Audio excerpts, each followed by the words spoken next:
Gagawa tayo ng lava cake, kaparikoy. Ay sweet chocolate. At magtitimbang lang ako ng 200 gram, 165 sa butter. At akin lang pagsamahin nang sabay-sabay silang tunawin. Ilagay ko lang ang kaserola sa mainit na tubig at dahan-dahan ko namang haluin. At kapag ganito ay ayos na, palamigin ko muna sa tabi at maghahanda naman ako ng 5 pirasong itlog. Shoutout po kay Mama Raj, KG Ingrid Shop. Pagkatapos naman 1 teaspoon na vanilla, 1 cup na white sugar, at 1 pinch na asin lang. At paghalu-haluin ko lang gamit naman ang makina. Guraduhin talagang matunaw ang asukal. Pag ayos na, 1 cup na harina. Shoutout po kay Ma'am Loblin Batubalunos Cases. Kay Ma'am Emeline Daliego Puaso, shoutout. Nang matapos ko mailagay ang harina, oras na para mailagay ko ang tinabi ko kanina. Shoutout po kay Ma'am Christine F. Castillo at kay Sherry Lou Castillo. Sasaidin ko muna ng hindi masayang at hindi nakakapanghinayang. Haluin lang kaparikoy hanggang sa mag-umabot sa kulay brown. Ganito nga ay tamang-tama na. Kaya ang hulmahan, pinahiran ko lang ng butter paikot. Ganon din naman ang iba. At ngayon ay lalagyan ko lang ng harina.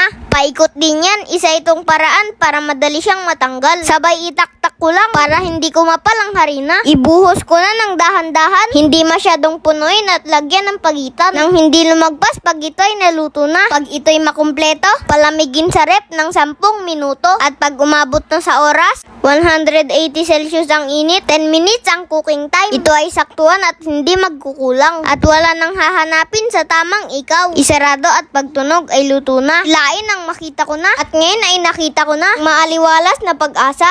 Unang bukas ay para sa'yo. Pangalawang bukas sa taong nagpapasaya sa'yo. Malapit na ito kaya lagyan natin ng disenyo. Dragon fruit ang nilagay ko. At palamutian ng sugar powder nang magkaroon ng tingkad na kulay. At ngayon ay tutusukin ko muna nang masilip ko kung tamang-tama talaga. Nakita ko nga't ang ganda. Heto na, tikman ko na.